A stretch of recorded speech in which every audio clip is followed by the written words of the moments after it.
My daughter-in-law looked my grandchildren dead in the eye and said, "Your grandmother is too stupid to understand how the real world works." And in that moment, standing in my own kitchen with flowers still on my hands, from baking their favorite cookies, I realized I no longer recognized the woman my son had married. The silence that followed was deafening. My 8-year-old grandson, Timothy, stared down at his sneakers. My 6-year-old granddaughter, Lily, clutched her stuffed rabbit tighter. And my son, Daniel, my beautiful boy, who I'd raised to be kind and strong, just stood there, frozen, his mouth slightly open, as if words were trying to form, but couldn't find their way out. "Vanessa," I finally managed, my voice barely above a whisper. "That's not what, Helen?" She turned to face me fully now, her designer handbag still slung over her shoulder, her perfectly manicured nails drumming against the granite countertop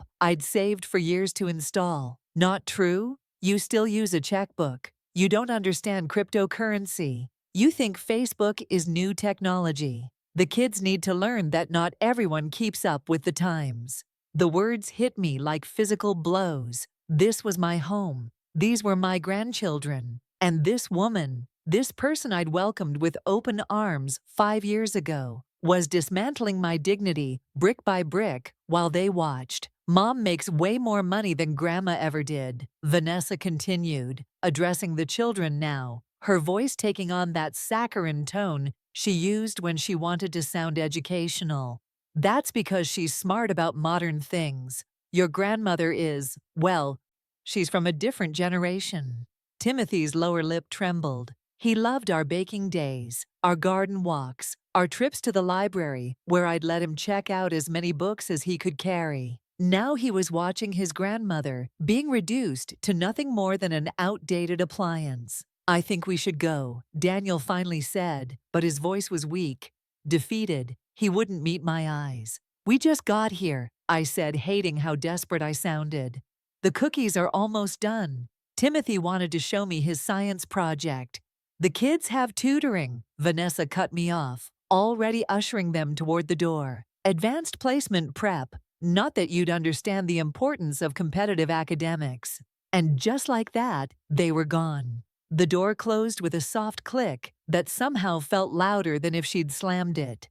I stood in my kitchen, surrounded by the evidence of love. The cookies I'd made from scratch, the craft supplies I'd laid out, the framed drawings that covered my refrigerator, and I felt something inside me crack. I didn't cry, not yet. I simply walked to the window and watched as Vanessa loaded my grandchildren into her luxury SUV. I watched as she said something to Danielle that made him nod obediently. I watched as my son became smaller and smaller. But as they drove away, I noticed something. Vanessa's phone, the expensive one she never let out of her sight, was sitting on my counter. She must have set it down during her performance, and it was unlocked. 6 years earlier, my life had been simple and full. I'd retired from 32 years of teaching 3rd grade. My husband Robert had passed 2 years before, and I was learning to build a life that was just mine. I had my garden, my book club, my volunteer work at the community center. Then Daniel called, his voice bright with excitement. "Mom, I want you to meet someone. Her name is Vanessa, and I think she might be the one. Bring her for Sunday dinner," I'd said, already planning the menu. "I can't wait to meet her." That first Sunday, Vanessa arrived in a cloud of expensive perfume and practiced charm. She was stunning, tall, polished, with the kind of confidence that comes from always being the most attractive person in the room. "Mrs. Patterson," she said, extending her hand instead of accepting my offered hug. "Daniel has told me so much about you." The compliment should have warmed me. Instead, something about the way she said it made me uneasy. But I pushed the feeling aside. Daniel was glowing. Dinner was pleasant. Vanessa talked about her work in pharmaceutical sales, her impressive income, her apartment downtown. She asked polite questions about my teaching career, but didn't seem particularly interested in the answers. "Your home is lovely," Vanessa said as I served dessert. "So traditional." "Very homey." "Traditional, homey. Words that should have been compliments, but somehow landed like gentle criticisms. Mom's house always feels like a hug, Daniel said, squeezing my hand. Well, Vanessa said, taking a tiny bite of pie, it's certainly nostalgic. That was the first red flag, the word nostalgic, delivered with just enough edge to make it clear that nostalgia was not a virtue. The engagement came 3 months later. She's perfect, Mom, Daniel said. She's ambitious, she's smart. She challenges me to be better. The wedding was elegant and expensive. Vanessa's family, old money from the East Coast, paid for most of it. I contributed what I could, but my teacher's pension didn't stretch far. At the reception, Vanessa's mother, Patricia, looked at me with polite distance. "You must be so proud," Patricia said, her tone suggesting she wasn't entirely sure why I should be. The first year of their marriage, I saw Daniel regularly. We had our standing Tuesday dinners, just the two of us. He seemed happy, if a bit tired. By the second year, Tuesday dinners became Tuesday phone calls. "Vanessa and I are doing a couples thing," Daniel would explain. Or, "Vanessa thinks we should focus on our relationship right now." But then Lily was born, and everything changed. Or so I thought. Holding my granddaughter for the first time, I thought this would bring us all together. For a while it did. I was needed again. Vanessa seemed genuinely overwhelmed by motherhood. I helped with late-night feedings, showed up with meals and encouragement. "I don't know what I'd do without you," she said one exhausted evening. And I thought maybe I'd been wrong about her. Timothy arrived 2 years later, and again I was there. The kids adored me. I was Grandma Helen, the one who always had time, who made cookies from scratch, who remembered every story. But slowly, subtly, things began to change. Vanessa's requests for help became demands. "I suppose you could watch the kids Saturday, if you don't have anything important planned." My suggestions were met with "That's not really how we do things anymore." She started correcting me in front of the children. "Grandma means well, but we don't eat that much sugar. Grandma's way is fine, but Mommy's way is better." Daniel began to shrink. The confident young man I'd raised became quieter, more deferential. He stopped defending me when Vanessa made her comments. "You seem tired, honey," I said to him once. "Just work stuff," he said, but he wouldn't meet my eyes. "Vanessa thinks I should be pulling in bigger accounts." My son had stopped knowing what he thought. He only knew what Vanessa thought. 3 months ago had been Timothy's birthday party. I'd shown up with arms full of presents. The house was filled with children from the right neighborhood. "Helen," Vanessa said, pulling me aside, "we need to talk about appropriate gifts." She held up the telescope I'd bought Timothy. "This is too much. It makes the other parents uncomfortable. Timothy has a telescope, a better one. This just creates confusion about who provides for him." The message was clear: know your place. I'd gone home that day and cried for the first time since Robert died. But I'd kept showing up, because that's what you do when you love someone. Until today, until the kitchen, until she humiliated me in front of my grandchildren, and my son said nothing. Until she left her phone on my counter. I stared at it now. I wasn't the kind of person who invaded privacy. I believed in trust, in boundaries, but something told me this phone held answers. That Vanessa's cruelty wasn't random, that there was something more. My hand trembled as I picked it up. The screen was still glowing, opened to her text messages. There, at the top, was a conversation with someone named Patricia Mom. I clicked it open. What I saw made my blood run cold. Method Part 2: The Conspiracy. The messages scrolled back weeks, months. I sat down heavily in my kitchen chair, my heart pounding, as I read words that rewrote everything I thought I knew about my family. Patricia Mom. "Any progress on the house situation?" Vanessa. "Slow. The old woman is stubborn, but I'm wearing her down. Daniel's starting to see how much of a burden she is." Yeah, Patricia Mom. "Good. Once he agrees she can't live alone anymore, we can move forward. That property is worth at least $800K in this market. Prime location. My house." They were talking about my house, The home Robert and I had bought 40 years ago, where we'd raised Daniel, where every room held memories. The house I'd planned to leave to my son someday. I kept reading, my hands shaking so badly I almost dropped the phone. Vanessa. I told Daniel again today that she's getting forgetful. He's starting to believe it. Yesterday I hid her car keys and then found them in the refrigerator. He was genuinely concerned. Patricia. Mom. Excellent. Keep documenting everything. We'll need evidence for the competency hearing. Vanessa. Already on it. I've been telling everyone at her book club that we're worried about her, planting seeds. When the time comes, we'll have plenty of witnesses who'll say she seemed off. Competency hearing. They were planning to have me, declared incompetent, to take control of my assets, my home, my life. I scrolled further back. Each message worse than the last. Vanessa. The kids are useful. Every time I criticize her in front of them, it reinforces to Daniel that his mother is outdated, irrelevant. He's already stopped defending her. Patricia. Mom. What about the brother? Won't he interfere? Vanessa. Philip lives in Seattle. I've been carefully managing that relationship too. Daniel barely talks to him anymore. By the time Philip realizes what's happening, it'll be too late. Philip, my other son. I hadn't spoken to him in almost 6 months. Every time I'd tried to call, Daniel said he was busy, and I should try another time. I'd thought they'd grown apart naturally. Now I understood it was engineered. Vanessa.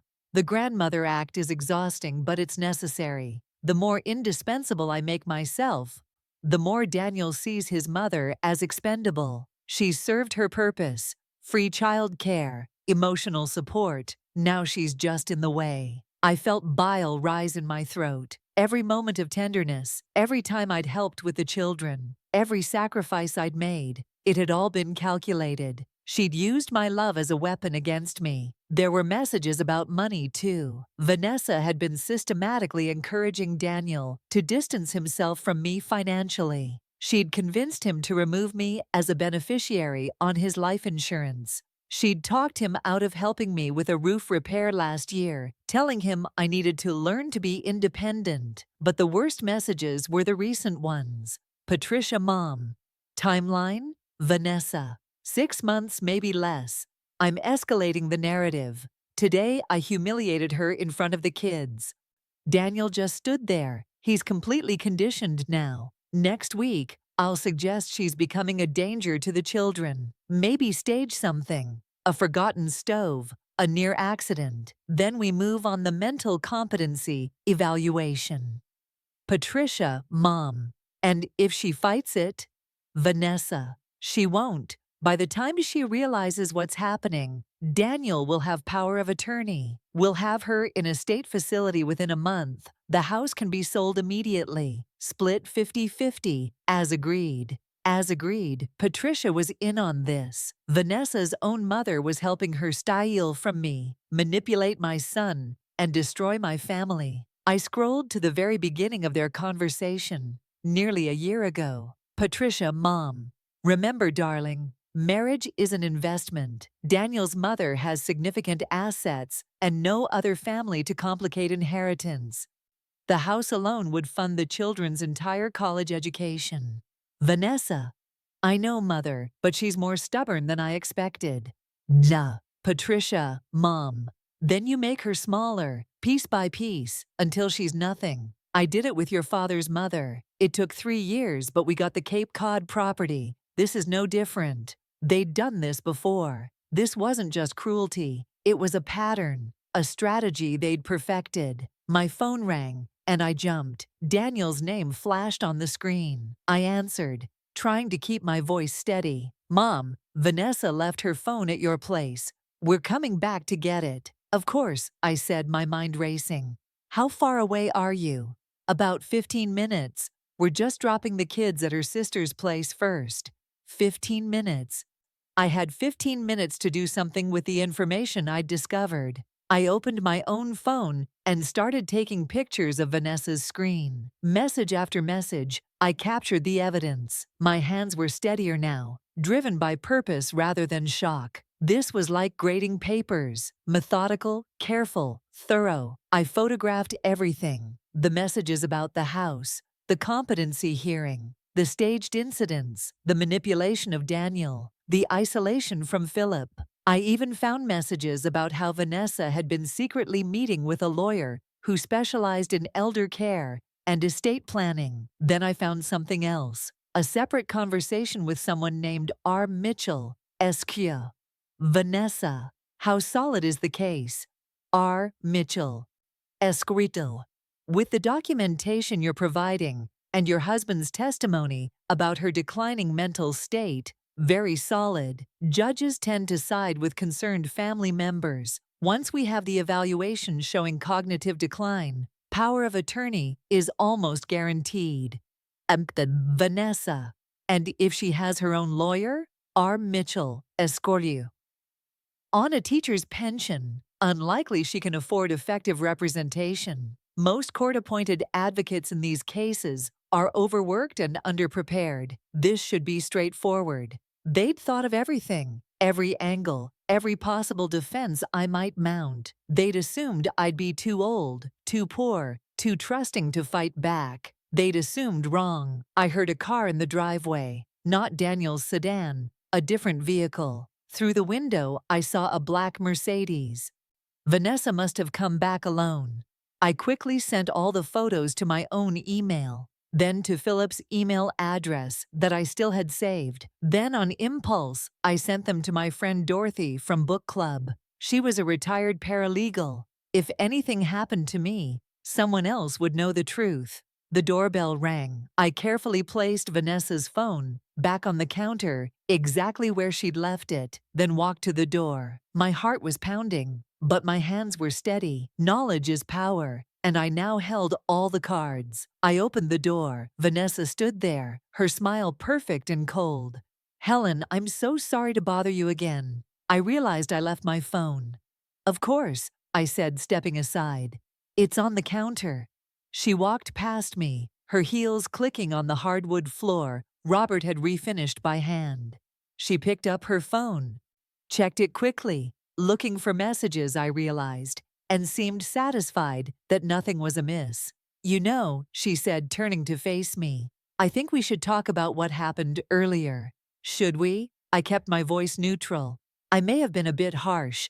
It's just," she sighed, and I marveled at how genuine she made it sound. "I worry about you, Helen. You're getting older. Some of the things you do, the way you forget things, it concerns me. It concerns Daniel." There it was, the groundwork. Building her narrative in real time. "What things do I forget?" I asked carefully. "Well, just little things. Last week you thought Timothy's birthday was on Tuesday, when it was actually Wednesday. And Daniel mentioned you couldn't find your checkbook for days." Lies. Timothy's birthday had been on Tuesday. And I'd never lost my checkbook, but I had mentioned to Daniel that I was thinking of switching to online banking, and he'd seemed confused about why I still used checks at all. She was rewriting history right in front of me. "Vanessa," I said, my voice still calm, "why are you really here?" Something flickered in her eyes. Uncertainty, maybe, like she was trying to determine how much I knew. "I told you, my phone. You could have waited for Daniel, but you came back alone. Why?" "I have an important call." "What's your mother's address in Connecticut?" The question seemed to come out of nowhere, and I watched Vanessa's perfect composure crack just slightly. "What?" "Your mother, Patricia. You talk about her often. You visited her last Christmas. What's her address?" "I'd like to send her a card." "I don't see why." "It's a simple question, Vanessa." We stood there, two women in my kitchen, and something shifted. She knew that I knew something. She just didn't know what or how much. "I really need to go," she said, clutching her phone tighter. "Of course. Tell Daniel I'll call him later." "And Vanessa?" I smiled, the same polite smile I'd given difficult parents during parent-teacher conferences for 32 years. "We should definitely talk more soon. About the children, about family, about the future." She left quickly, and I watched through the window as she sat in her car for a long moment, staring at her phone, probably reviewing her messages, trying to figure out if I'd seen anything. Let her wonder. I walked back to my computer and opened my email. The photos were all there, backed up in 3 different places. Then I did something I hadn't done in 6 months. I called Philip. Philip answered on the 3rd ring. "Mom, is everything okay?" Hearing my youngest son's voice after so long made tears spring to my eyes, but I blinked them back. I needed to be clear, focused. "Philip, I need you to check your email right now, and then I need you to listen to everything I'm about to tell you." "Mom, you're scaring me." "I'm scared too, honey. Please, just check your email." I heard the sound of typing, then silence. Long, terrible silence. "Mom," Philip finally said, his voice tight with barely controlled rage. "Are you telling me this is real? These messages are actually from Vanessa. Every word." "Philip, they're planning to have me declared incompetent. They want to take the house, put me in a facility. And Daniel," my voice broke, "your brother doesn't even know he's being manipulated. I'm booking a flight. I'll be there tomorrow." "No," I said firmly, "not yet. If you show up suddenly, Vanessa will know something's wrong. She'll accelerate whatever she's planning. I need you to do exactly what I say." For the next hour, I explained everything to Philip. The gradual isolation, the staged incidents, the messages about cognitive decline. He listened, occasionally swearing under his breath, his shock giving way to cold determination. "We need a lawyer," he said. "A good one." "I know, but Philip, we have to be smart about it. Vanessa thinks I'm a helpless old woman with no resources. Let's keep her thinking that. Can you quietly contact a lawyer for me? Someone who specializes in elder abuse and fraud. Consider it done." "Mom, why didn't you call me sooner? Daniel told me you were busy whenever I tried to reach out." I know what you thought. She's been managing that relationship too, keeping us apart. But that ends now." After I hung up with Philip, I sat in my quiet house and let myself feel everything I'd been holding back. The betrayal, the fear, the anger, but also something new, clarity. For months I'd been questioning myself, wondering if I was imagining things, if I was becoming the burden Vanessa claimed I was. Now I knew the truth, and the truth, terrible as it was, had freed me. 3 days later, I invited Daniel to lunch. Just the 2 of us, like old times. He seemed surprised by the invitation, but agreed. We met at the diner, where I used to take him, after Little League games, a place filled with memories of simpler times. "Mom, you seem different," Daniel said, studying me across the table. "Are you okay?" "I'm fine, sweetheart. Better than I've been in a while, actually." I paused, choosing my words carefully. "Daniel, I need to ask you something. And I need you to be honest with me. Do you think I'm losing my mind?" He flinched. "What? Mom, why would you?" "Because someone's been suggesting that I am. Someone's been telling you I'm forgetful, that I'm declining, that I'm becoming a burden. Haven't they?" Daniel's face went pale. He couldn't meet my eyes. "Vanessa's just concerned. We both are. You're getting older, and some things you've done lately." "Like what, specifically?" Like you forgot Timothy's birthday was on Wednesday." "His birthday was on Tuesday, Daniel. It's always been on Tuesday. He was born on a Tuesday in March. And you called me from the hospital at 3 a.m. I remember because it was the anniversary of your father's first heart attack. I remember everything about that day." Daniel's brow furrowed. "But Vanessa said—" "What else has Vanessa said?" He listed them then. Small things, insignificant things, but there were so many, each one a tiny brick in a wall being built around me. A wall to trap me, to diminish me, to make me disappear. And as he talked, I watched my son's face change. Doubt crept in. He was starting to see the pattern. "Daniel," I said gently, "when's the last time you made a decision without asking Vanessa first? That's not fair. She's my wife. We make decisions together. When's the last time you called Philip?" He stopped. "I don't know. He's always busy." And Vanessa said it was better not to bother him with. Vanessa said, "Do you hear yourself?" I reached across the table and took his hand. "Sweetheart, I need you to consider something. I need you to consider that the woman you married might not be who you think she is. Mom, you've never liked her. That's not true. I wanted to like her. I tried to like her. But Daniel, she's been systematically isolating you from me, from Philip, from anyone who might question her. This is crazy. You sound paranoid. Do I? Then answer me this. Whose idea was it to remove me as beneficiary on your life insurance? He went still. Whose idea was it to stop our Tuesday dinners? Who suggested you shouldn't help me with the roof repair?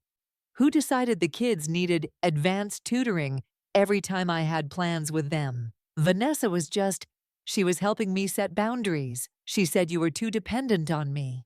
I wasn't dependent on you. I saw you once a week. We talked on the phone. That's not dependence, Daniel. That's family. And she took it away from both of us. Daniel pulled his hand back, standing up abruptly. I can't listen to this. You're trying to turn me against my wife. I am trying to save you from making a terrible mistake. Both of us, actually. What's that supposed to mean? This was the moment. I could show him the messages, lay everything bare. But something stopped me. If I pushed too hard, too fast, he'd run straight to Vanessa. She'd know I'd found her phone, and she'd destroy any other evidence. Worse, she'd paint me as exactly what she'd been claiming: paranoid, unstable, a danger to myself and others. It means I love you, I said instead, and I'm worried about you. You don't seem happy, sweetheart. When's the last time you smiled? Really smiled? He stood there, and for a moment I saw my little boy again, confused, hurting, wanting comfort, but not knowing how to ask for it. I need to go, he said finally. Okay, but Daniel, I want you to do something for me. Just one thing. What? Tonight, when Vanessa's asleep, I want you to look at yourself in the mirror. Really look. And ask yourself if the man looking back is who you wanted to be. That night, Vanessa called me. Her voice was sugar and poison. Helen, Daniel told me about your lunch. He's very upset. I think maybe we should talk about getting you some help.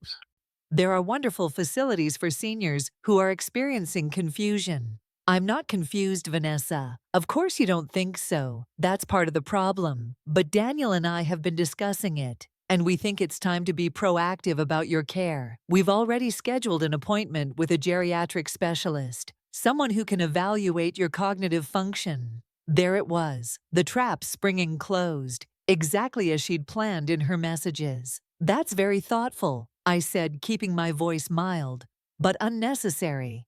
I don't think you're in a position to make that determination. Daniel is your power of attorney. No, he's not. Silence. Then, excuse me? Daniel is not my power of attorney. I never signed those papers. You told him I did, but I didn't. I heard her breathing change. She was rattled. Helen, you're confused. You absolutely signed them. Daniel has them.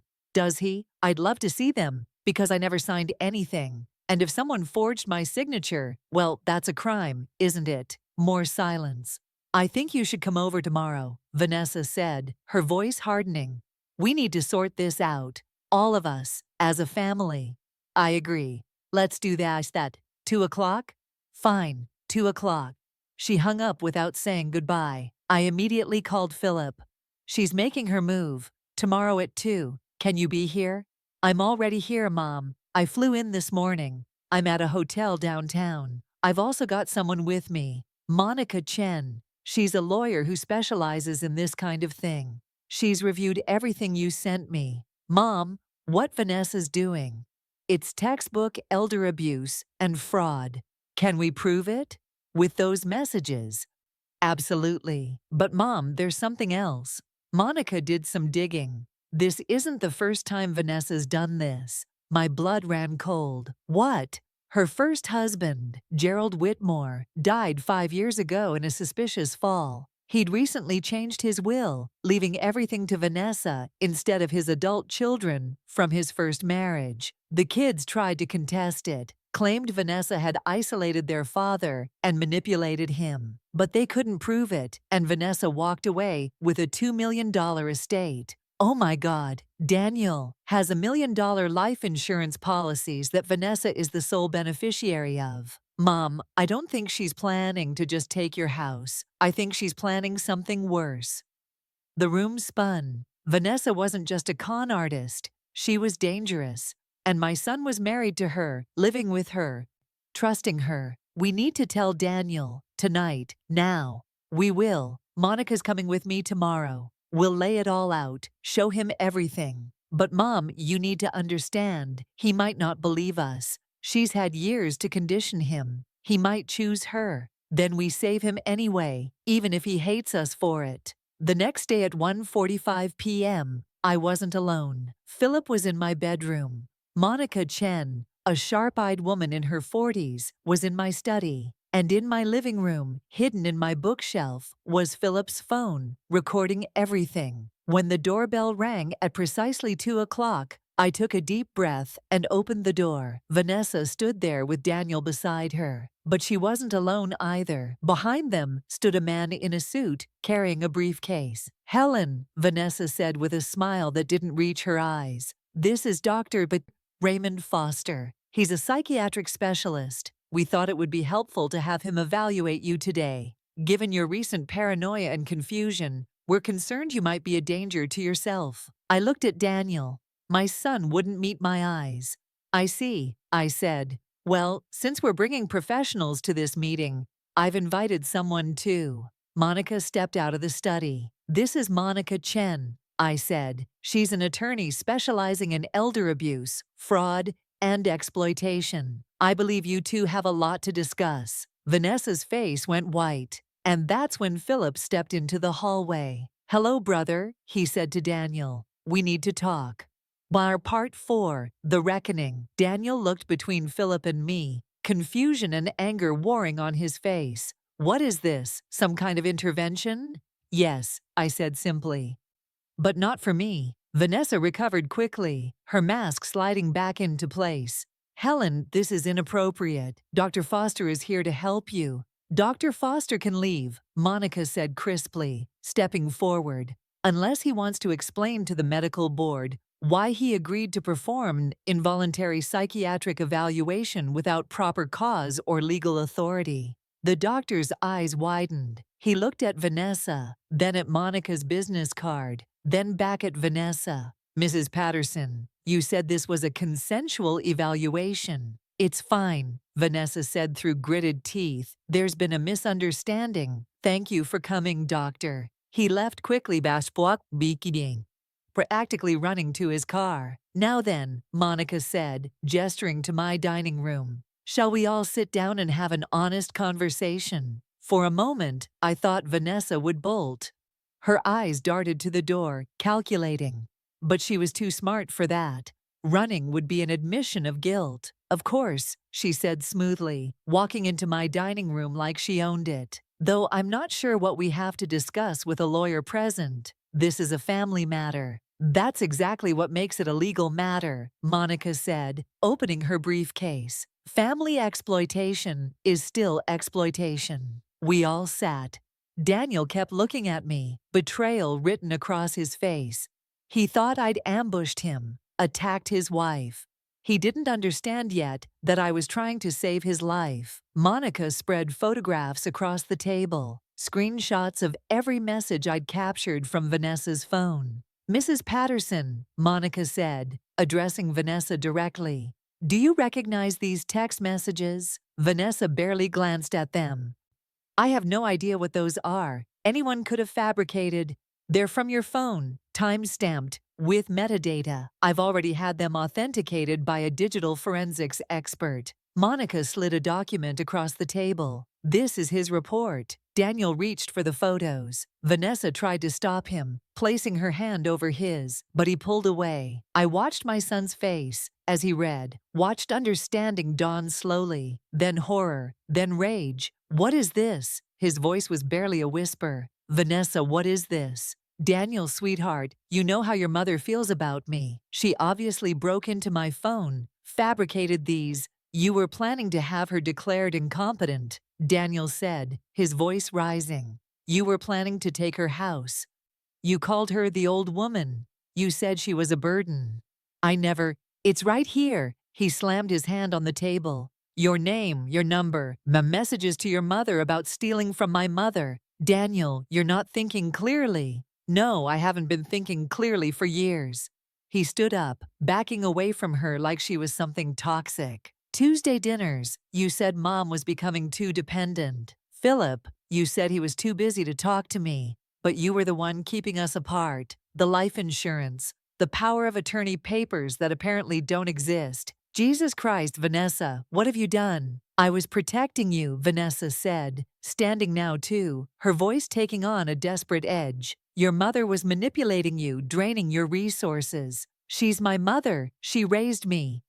And you've been systematically destroying our relationship so you could steal from her. That's not what this was. Then what was it? Philip stood up, and I'd never seen my gentle younger son look so furious. Because we also found out about Gerald Whitmore, your first husband, the one who died mysteriously after changing his will in your favor. Vanessa went very still. That's right, Philip continued. We know about the estate, the contested will, the suspicious circumstances. Daniel, your life insurance policy names Vanessa as sole beneficiary for $1 million. Don't you think that's interesting? Daniel sat down heavily, all the color draining from his face. Oh my God, Vanessa, tell me you weren't, tell me you didn't. This is insane, Vanessa said, but her voice had lost its power. I loved Gerald. His death was an accident. The investigation cleared me. There was no investigation, Monica said calmly, because no one thought to look closely enough. But I've been in contact with Gerald's daughter. She's very interested in reopening that case, especially with this new evidence of a pattern of behavior. Vanessa's perfect mask finally cracked completely. The charm, the polish, the carefully constructed persona, it all fell away, and what remained was something cold and calculating. You stupid woman, she said, looking at me with pure venom. You were supposed to be easy, compliant, grateful for whatever scraps of attention I threw you, but you couldn't just disappear quietly, could you? No, I said softly. I couldn't. Do you have any idea what you've done? What this will cost? She looked at Daniel. We could have had everything. Your mother's house, the life insurance, a comfortable future. But no, she had to go snooping, had to ruin it all. The life insurance, Daniel repeated, his voice hollow. You were planning to kill me. Don't be dramatic. I was planning for contingencies. You're not exactly thriving in your career, Daniel. That promotion you wanted, you'll never get it. You're mediocre. But your insurance policy, that's valuable. The cruelty in her voice was breathtaking. This was who she really was, stripped of the pretense. Get out, Daniel said. Excuse me? Get out of my mother's house. Get out of my life. We're done. Vanessa laughed, sharp and bitter. Done. Daniel, we have children together. You can't just… Watch me. Monica, what do I need to do? Restraining order? Divorce papers? Whatever it takes. We'll start with both, Monica said. Mrs. Patterson, I strongly suggest you leave now, and I'd recommend getting your own lawyer. You're going to need one. For a moment, Vanessa stood there, and I saw her calculating one last time, looking for an angle, a way to salvage this. But there was nothing left. We had evidence, witnesses, expert testimony. Her entire scheme had collapsed. This isn't over, she said, grabbing her purse. I'll fight for custody. I'll tell everyone how you all conspired against me. You'll lose, Philip said flatly, because everything you just said was recorded. Mom's been recording this entire conversation. Vanessa's eyes snapped to the bookshelf, to the phone positioned between two books. Her face went from red to white to red again. That's illegal. It's perfectly legal in this state to record conversations in your own home, Monica said. Especially when there's reason to believe a crime is being discussed. Vanessa looked at each of us in turn, her expression twisting with rage. Then she spat at my feet and stormed out. The door slammed so hard one of my picture frames fell off the wall. Silence filled the room. Daniel stood there, shaking. Then slowly, he turned to me. Tears were streaming down his face. Mom, he whispered.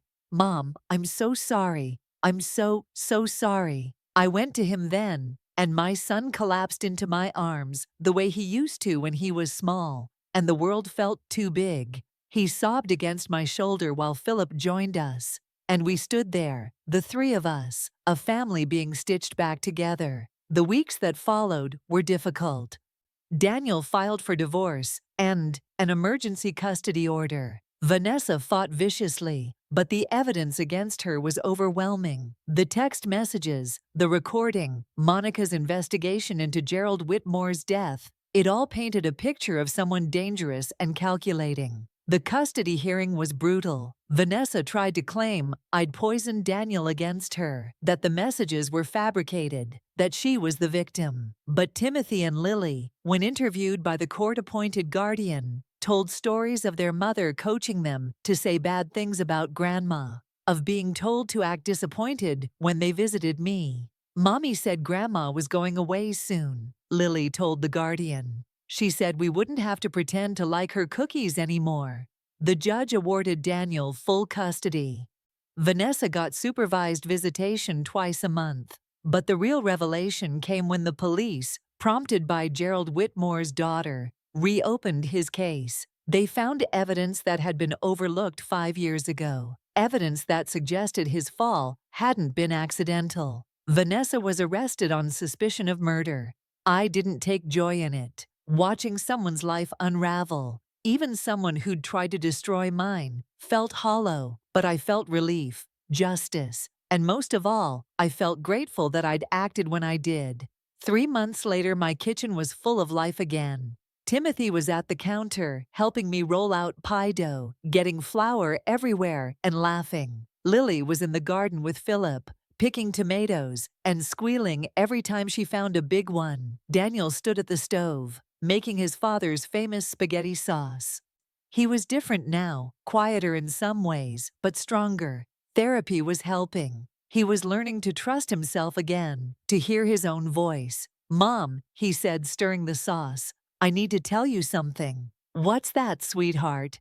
I saw the signs, not all of them, but some, and I ignored them because it was easier than admitting I'd made a mistake. I let her hurt you because facing the truth about my marriage felt harder than letting you suffer. He set down the spoon and turned to me. I don't know if I can ever forgive myself for that. I walked over and took his face in my hands, the way I used to when he was little. "Daniel, she was good at what she did. She knew exactly how to manipulate you, how to make you doubt yourself. That's not your fault. I should have defended you. In the kitchen that day, when she called you stupid, I should have said something. But you're saying something now. You're here. You're fighting for your children, for yourself, for us. That takes more courage than one moment of defense ever could." He hugged me then, tight and long. Timothy called from the counter. "Grandma, is the dough supposed to be sticky?" "Very sticky," I called back, smiling. "That means you're doing it right." That evening, after dinner, after the dishes were washed, and the children were asleep upstairs, in the rooms that had been their fathers and uncles, Philip and Daniel and I sat on the back porch. The garden was full of fireflies, and the air smelled like the jasmine Robert had planted 20 years ago. "She called me," Daniel said quietly, "from jail, wanted me to post bail." "What did you say?" Philip asked. I hung up. Daniel took a breath. "The detective said they have enough evidence to charge her in Gerald's death. Apparently there was a massive life insurance policy on him too, and she'd been researching heart medications that could cause falls. It was all premeditated." I reached over and squeezed his hand. "My children almost lost their father," Daniel said. "I almost left them the way Gerald's kids were left, and I was so blind I would have let it happen. But you didn't," I said firmly. "You're here. They're here. We're all here." We sat in comfortable silence for a while, watching the fireflies dance. "Mom," Philip said eventually, "what made you look at her phone? You're not usually the snooping type." I thought about that, about the moment I'd picked up that phone, knowing it was wrong, but doing it anyway. "Instinct," I said finally, "or maybe just a mother's love. When someone threatens your family, you find courage you didn't know you had." A year later, I stood in a courthouse, but this time for something joyful. Daniel's divorce was finalized, and his custody arrangement was now permanent. Vanessa, awaiting trial for Gerald's murder, and facing charges of attempted fraud and exploitation, had surrendered all parental rights. Outside the courthouse, Daniel lifted both children into his arms. "Pizza party at Grandma's?" "Yes," they shouted in unison. As we walked to the car, Timothy slipped his hand into mine. "Grandma, I'm sorry I didn't say anything that day when Mom was being mean to you." I knelt down to his level. "Sweet boy, you were scared, and that's okay. But you know what? You're brave now. You told the truth when it mattered." "I miss Mom sometimes," he admitted, "even though she was mean." "That's okay too. Love is complicated. She's still your mother. But you're safe now, and you always will be." At my house, the kitchen filled with laughter again. Philip had brought his new girlfriend, Rebecca, who fit into our chaos like she'd always been there. Daniel actually smiled, really smiled, as he tossed pizza dough in the air and let it fall on his head to make the kids laugh. I looked around at my family, at the life that had almost been stolen from all of us, and felt profound gratitude. That night, after everyone had gone home, I sat at my kitchen table with a cup of tea. On my laptop was an email I'd been drafting for days. Finally, I hit send. It was to a support group for elder abuse survivors. My story, everything that had happened, everything I'd learned. At the end, I wrote, "If you're reading this and you feel small, invisible, like you're losing yourself, listen to me. Trust your instincts. Document everything. Reach out for help. You are not crazy. You are not a burden. You are valuable, worthy, and strong enough to fight back. Someone tried to erase me piece by piece, but I'm still here, and if I can survive this, so can you. You're not alone. You never were." Within an hour, I had 17 responses. 17 people who'd been where I was, who needed to know they weren't crazy, who needed permission to fight. I answered every single one, because that's what survivors do. We reach back and pull others forward. We transform our pain into purpose. We refuse to let cruelty have the last word. My name is Helen Patterson. I'm 63 years old. I was a teacher for 32 years. I'm a mother, a grandmother, and a survivor. And this is my story of how one innocent question, "What's your mother's address?" unraveled a conspiracy and saved my family. The garden Robert planted still blooms. The house we built still stands. And every Sunday, my kitchen fills with the people I love. Pain didn't destroy me. It refined me. And now, I'm stronger than I ever knew I could be.